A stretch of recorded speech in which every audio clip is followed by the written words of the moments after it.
Hi everyone, and welcome to Vincent's investment strategy and market update for March 2025. As always, I'm joined here by our Head of Investments, Mr. Kenneth Beanland. Welcome, mate. Thanks very much for having me. Today we've got a few things to cover off on. We just passed the FY25 Half Year Reporting season, so we'll have a bit of a rundown and look what those reports look like. A lot of a bit around the Australian and global economy, interesting times at the moment, particularly around US volatility as well, and then where the commodities and energy markets sit. But overall, a discussion around our equity strategy. Sounds great. All right, well, we might just kick off on the reporting season. First, general advice disclaimer, none of this is personal advice. If you are looking at personal advice, please contact your Vincent's Private Wealth Advisor. So on to the first half 25 reporting season. In terms of the overarching top end of town, we didn't really see much surprises or misses, which I think is really, really good on average. And you can see that there on the right-hand side of the slide there. But underneath the surface, it was one of the most volatile reporting seasons that we can remember. Huge intraday swings both up and down, but really driven by either the industrial sector, which I actually think was one of the bright spots. We've seen for a number of years an anemic growth through that area, and what we saw is, yes, some slight downgrades to earnings per share estimates for FY25 and FY26, but we're still focused in on 7% earnings growth for FY25, and then really importantly moving into FY26, we actually saw that numbers remain fairly solid at 14.8% for earnings per share growth. That's exceptional. So it's really pleasing to see that hold up. So I guess after that, we've had that couple of years of anemic growth, which you just mentioned about, and we started to see some of those good results. How does that correlate to the market for us? Yeah, it's a really good question.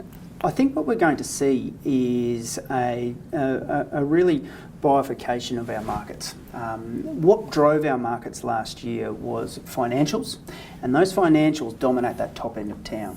Yep. Unfortunately, we didn't see earnings go up with their prices, so we saw a multiple inflation. What we're now seeing is that reverse. Yep. So we'll touch on that a little bit later in terms of our outlook and what we were looking at in September through to now.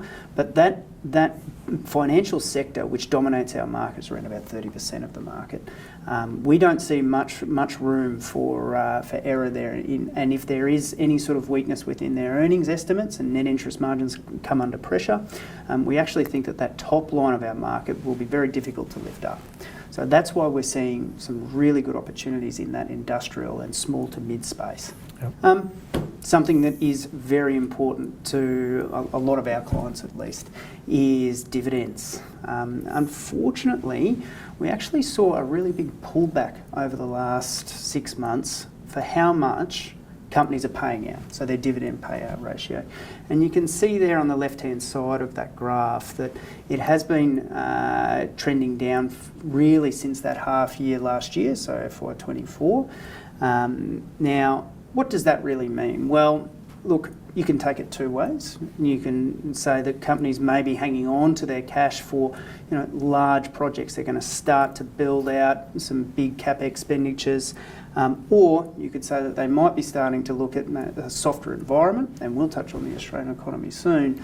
But I think what is important is to take a look at the right-hand side here, and just keep in mind that earnings and dividends are going up in a large amount of cases.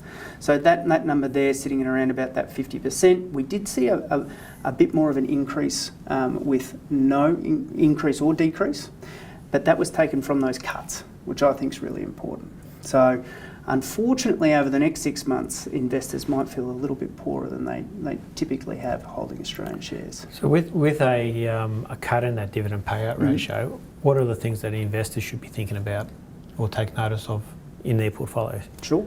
And we'll just specifically keep in with the Australian equities asset class. Yep, correct. I think earnings will always, and earnings growth is what you always need to keep in focus. Dividend consistency and dividend increasing is I think, paramount to an investor's ability to keep pace with inflation. You hear about dividend traps. I mean, Telstra was the pin-up for that over the past 10 to 15 years. They cut their dividend twice. It looked like it was a strong yield. But then, of course, when you're paying out more than 100% payout ratio over a long period of time, things aren't going to go well. So you really want to make sure, for consistency of income, that those earnings are stable and growing. I guess there's a difference between a dividend cut because their outlook, management's outlook in a company is maybe more subdued versus they require that for CapEx or growth strategies. Absolutely. Yeah. And time will tell whether it's for growth or they're hoarding cash. I've mentioned this before, but there was a lot of volatility underneath the surface. We saw some really, really big earnings per share upgrades, and on the downside, we also saw that as well. But I think really importantly, when you look at this, there's momentum behind that. When a company is performing well, you see those upgrades, and you see that price action move forward and reward those investors that have been holding them. Conversely, on the right-hand side here, you can also see that works in reverse. So you've really got to be careful about looking at the reaction, whether that was because of a change in earnings, and if it wasn't, well, on both the up and the downside, what is driving that? Is it going to be a multiple inflation or detraction? And making sure that you're coming back to those company fundamentals. Valuations. What we've typically been talking about over the past 6 months has been extended valuations. Yep.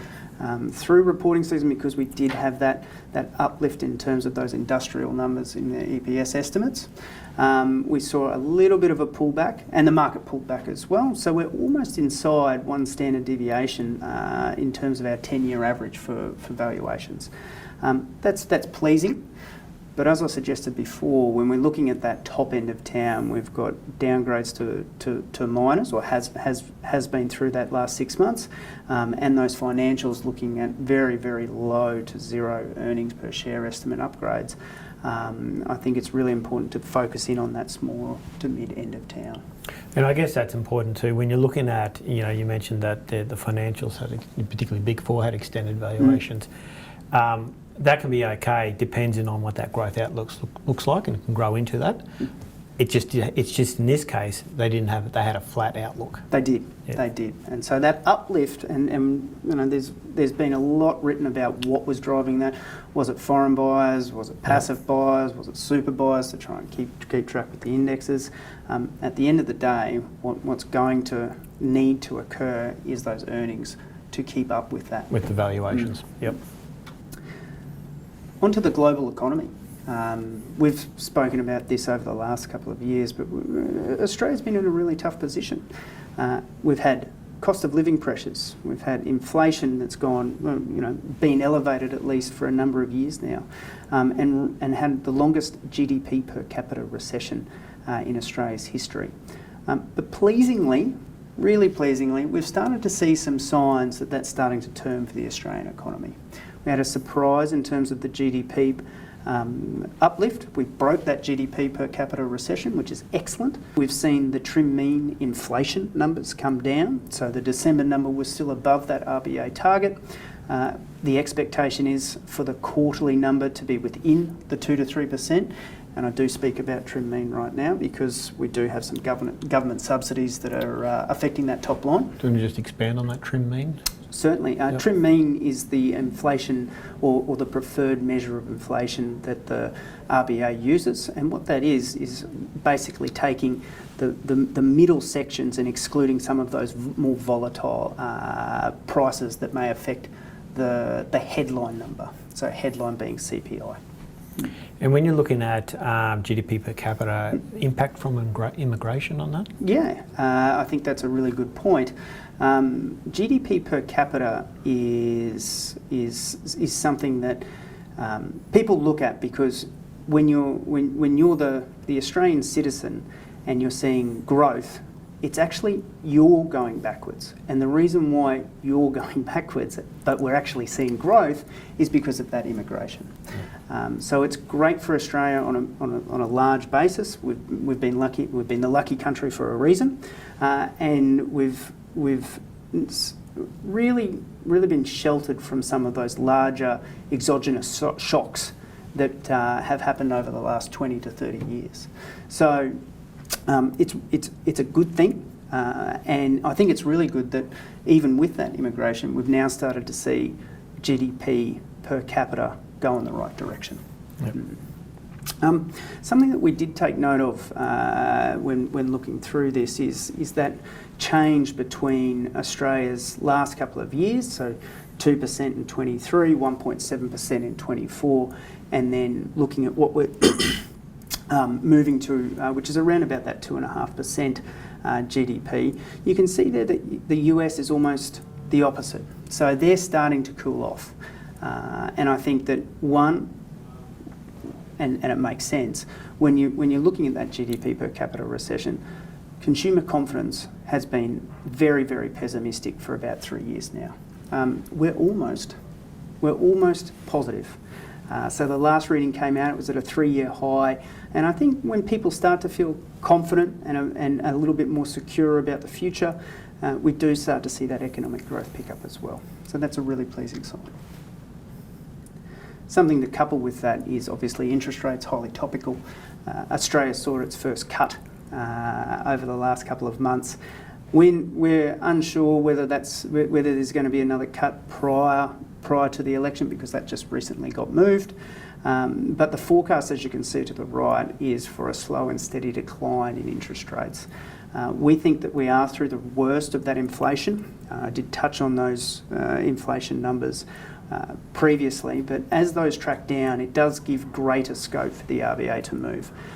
What's up in front of you is just those movements between what was and what is moving forward, and you can see there that both numbers and both lines for the Australian cash rate is still tracking lower, which is great.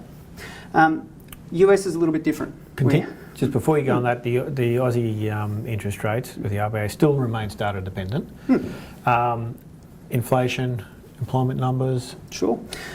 So I touched on the inflation numbers before. Yep. So we're looking at that trim mean measure because of those government subsidies affecting the headline. We're actually, if you look on a monthly basis, we're within that target range. So that's great. We're in that 2 to 3%. We tend to focus on the quarterly numbers. Quarterly numbers have been going around for a little bit longer. The weightings are a little bit different between the monthly. That next quarterly should be within that target range. So that's something that the RBA will absolutely be focused on. In terms of employment, though, along with the rate of change too, I guess is important too, as an indicator. I completely agree there. The employment numbers have remained remarkably strong in the face of the anemic growth that we've had. And I think just as importantly as that, inflation numbers have come down. So we're still in that 4 to 4.1% range, which is, I think, an exceptional job. And I heard a lot of people talk about a soft landing, so trying to see those interest rates lift up without causing the Australian economy to go into recession. It looks like they've done that, which is amazing. Just quickly onto the US. You can see there that they're starting to flatline out now.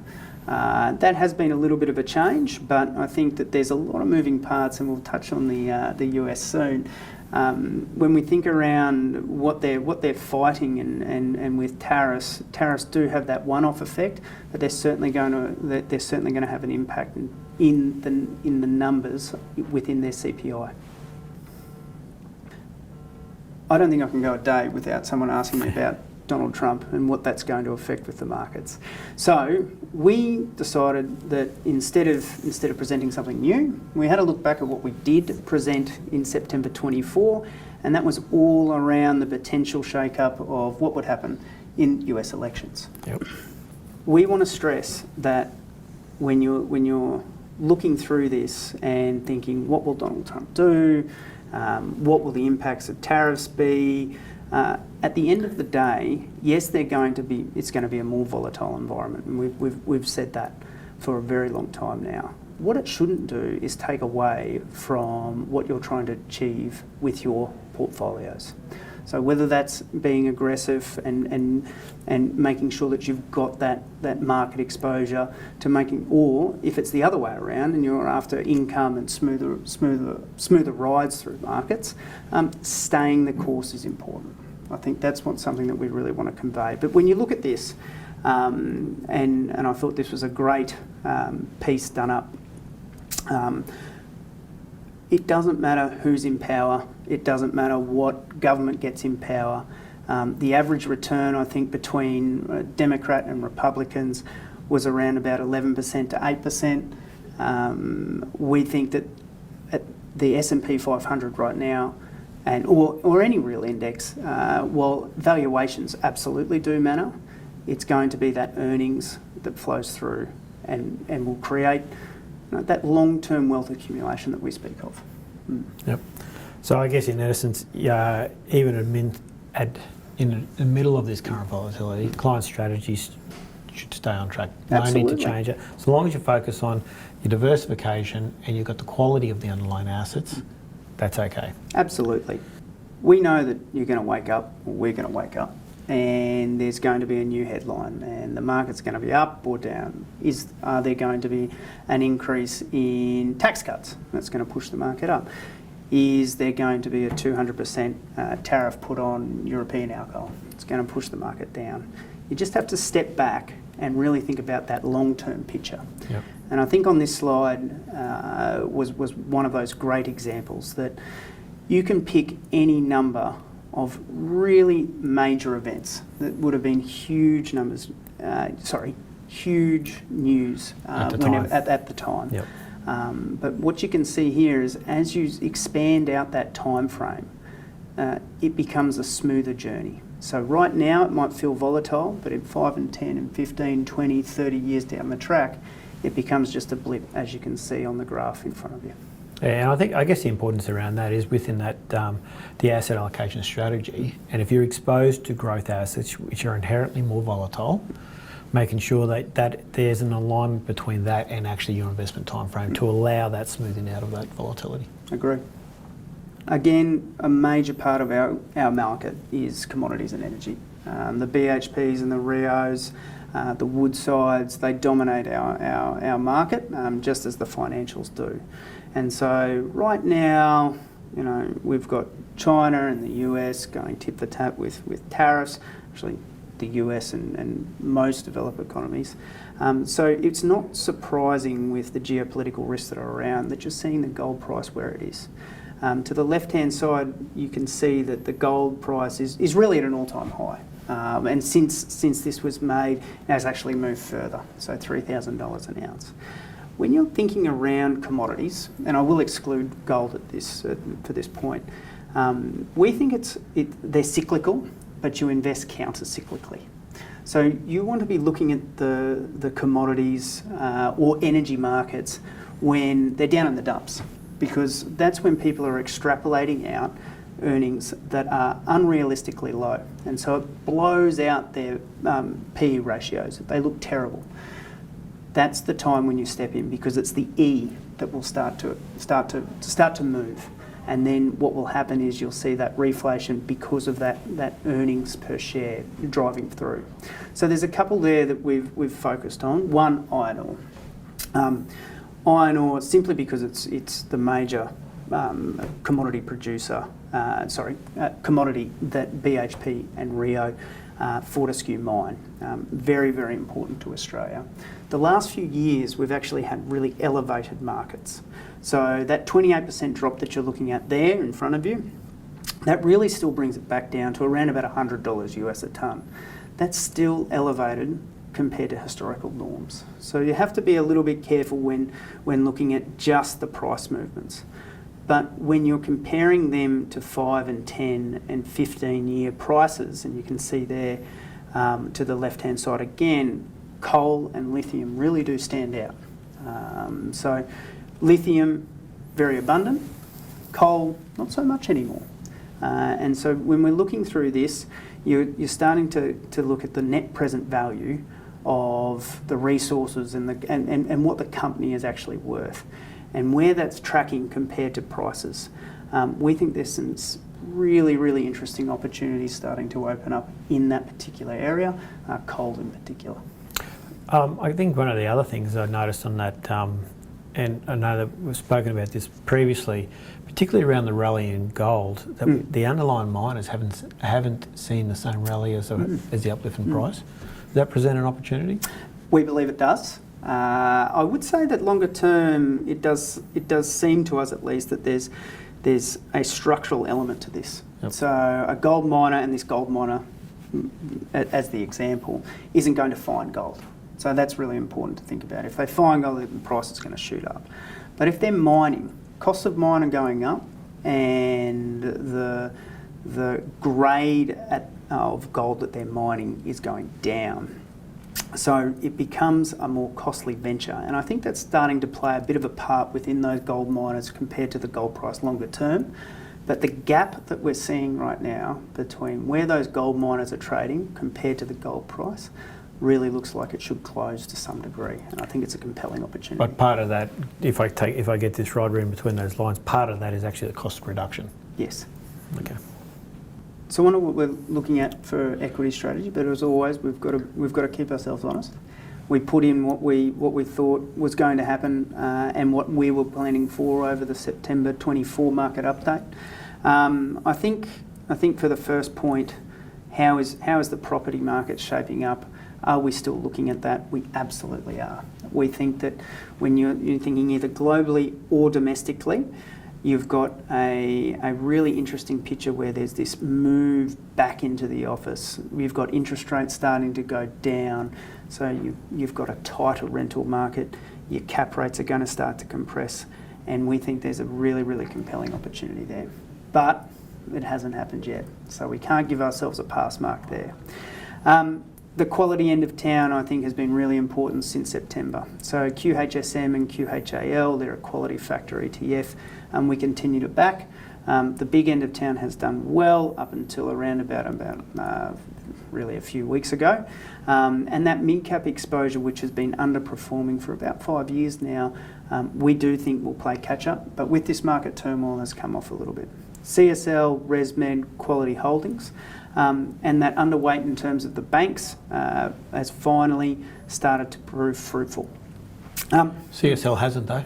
CSL has actually remained largely stagnant. So if you think around where the market was back then and now, it's only slightly down. So you're absolutely right. Just keeping you honest. We very much are attracted to the Australian fixed interest market relative to globally. And yes, we get a pass mark there as well. Those subordinated debt offerings have been exceptional and have really proved fruitful when we talk around duration. So getting that fixed rate locked in, and as interest rates start to move down, you've locked that in, so you get that price appreciation as well. The Australian dollar... Can I just, before you push too far forward on that, a lot of investors will have exposure to the hybrids or the preference shares. There's been a bit of change in that, and you're starting to see some of those redemptions. There is. On maturity, is there some comments around what's happening there, just as a... Well, you've stolen my thunder. Oh, sorry. But that's on the next slide. Well, we'll wait till the next slide. There has been there has been. I should have read it. There has been a change. Yep. So the capital notes and preference share market that we see on the ASX is not going to be around for much longer. Yep. APRA have decided that they are not suitable, and so then banks are now going to have to look at additional forms of capital. You will start to see the capital notes roll off. Now, because of that announcement, the capital note market actually became quite stronger. So just like I spoke about with the coal markets, if there's no new supply coming on, people have gone, well, I want to keep into the ones that we've already got. I know that the capital position of the banks is really, really strong. I know that they're tied to the bank share prices at listing, and they're really high. So that's actually been a positive area, but something that we are addressing with our clients and moving into some different forms of fixed interest as these roll off is something that we have to work through with our clients who roll. I'll wait for the next slide. The hedging of the Australian dollar. Yep. We've remained steadfast on this all the way through last year. We've only seen the Australian dollar around these sorts of levels at really stressful points in time. Through that September market update that we did, it was around about that 67 cents. It's now down to around about 65, so I can't give us a pass mark right now. What I guess there's been a lot happening between September, and particularly around the US and elections and those sort of things, geopolitical landscape. What's driving the Aussie dollar relative to the US? Well, not driving, but it has softened for sure. It has. Yep. Two major things. So one you touched on, geopolitical risks. Yep. When things don't feel safe or secure, or you start to see some really bad volatility, people flock into that US dollar. So that was one part of it. The second part was Donald Trump election. So capital got sucked into the world, and it wasn't so long ago when everyone was talking around the US and that US small to mid cap being the place to be. So we did see that marked increase in the Australian dollar off the back of the Donald Trump win. And then thirdly, around that time we started to see the softening data finally in inflation numbers for Australia. So all of that culminated in around about a 5% differential between where the Australian dollar was at time of going through the September 24 market update and now. I would point out that we aren't active currency traders. So we're not looking at doing this for 6, 7, 8%. It's really about those long-term trends. And so when we started to see the Australian dollar at the 62, 63 cent mark, we went and put the hedge in where appropriate to do so. Yep. When it moves past that average, which is in that mid-70s and further up, that's when we'll start to look. Wind that back. Correct. Yep. Correct. So outlook for FY25 and beyond. I mentioned the property before. I think it's really important that we're focusing in on that asset class. Globally, we're still looking at that as well, but we've also added to a new product that we're focusing for our clients in the Australian market. I do think that quality will continue to be an important factor.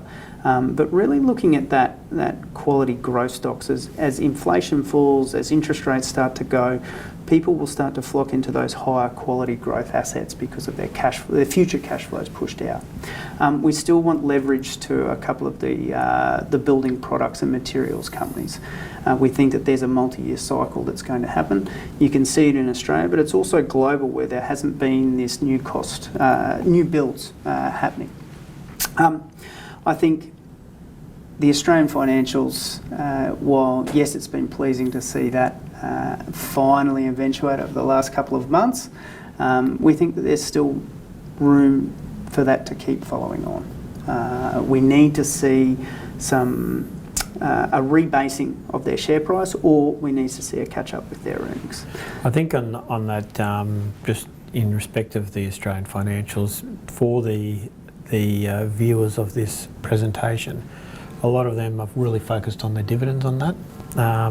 We're talking about payout ratios cut, not necessarily across there, and we're talking about flat outlooks. Investors' view on the Australian banks at the moment, I know that we're certainly underweight that position, but they rely on that for an income stream. How does that outlook look as far as the income very stream? Good point, and I think that starts to become more of a position of where we are going to focus for a personal outcome. So when we're talking around dividends and dividend sustainability, I can't foresee a portfolio where we wouldn't have some sort of financials exposure. So we're not talking around nil weight or zero weight. We're talking around these tactical tilts and bringing those into focus. So they will, at least for us, they have been an important part and backbone of those income-focused investors. We've been pleased with the dividend outcomes as well. And I guess that probably extends, not just within a sector within the Australian equity market, but across your asset allocations. Absolutely. Is not just to be out of an asset allocation, but take a tactical tilt if required. We did touch on this before. So the Australian fixed interest, the capital notes do need to be replaced on a rolling basis. We're very much focused in on that subordinated debt market. I think there's some incredible opportunities there. You're effectively de-risking your position by moving to a more safer investment, a safer investment when you're looking at debt. And we think that the Australian banks still have some, or are in excellent shape for their capital. Bonds. What about bonds? Bonds are interesting. What we're looking at there is making sure that we're investment grade. You don't really, well, in our opinion, you're not being compensated in terms of the total return that you should be getting, or the spread that you see above investment grade, to move into something of a high yield nature. I don't have the slide or the data in front of you there, but what we're seeing is incredibly tight spreads across the high yield sector globally. And just recently, just over the last couple of weeks, you're seeing that spread blow out. So for the listeners, what happens there is the bond gets sold off as that spread widens, and that's detrimental to your returns. Because of a fixed coupon. Correct. Right. Correct. Yep. So the only way the market re-rates that risk is through price movements. Yes. I think the two opportunities out there right now is really that volatility. So if you think around what volatility does for someone, it actually creates opportunity. And opportunity to buy some really incredible assets and or dollar cost average your way into markets to help you get a better starting position, or to smooth out those returns that we spoke about. So we think it's actually an opportunity in markets right now rather than to be fearful. And some of the areas that we're looking at are some great quality companies. Novo Nordisk, Microsoft. We spoke about the coal markets before, so that's Whitehaven there, and then XYZ is a large company that's dual listed on the Australian market. But the other aspect to that is, well, we've also got to remember that there's other asset classes out there. And so if you're able to obtain some great exposures that don't have the same amount of volatility, we're starting to look actively in that private equity space. So alternative assets. Alternative assets. Yep. I guess you mentioned about volatility, and this is going to be a lead into this next section. Volatility has been we view it as an opportunity. It really comes back to the client circumstances though. And I suppose this next part around sequencing risk and liquidity hedging becomes important, not for those that are accumulating money and have the surplus cash flow to throw into the market when it's down. It's about managing their risk when there is volatility and they're in a drawdown phase. And so I think we just wanted to highlight here what we call sequencing risk, or the industry calls sequencing risk. And it really is about, this is just an example of and a very simplistic view, and I think the key takeaway that we want from this is to have a discussion and apply this to someone's personal circumstances about how they manage risk and what we call liquidity hedging. But as an example here, we've just got just two tables here just quickly to show you. It's an investment portfolio of just 500,000, just for simple example only. What it is, you've got a left-hand side and a right-hand side there. Those returns are exactly the same, just in different order over the 10 years. So on the left-hand side, it shows what happens if we have a poor start. So if you look at 1, 2 and 3, you've got negative 12, negative 22 and negative 8. Versus on the right-hand side, and then they have a good end. But on the right-hand side, you have a good start and a poor end, when you'll see those numbers in reverse, negative 12, 22 and negative 8.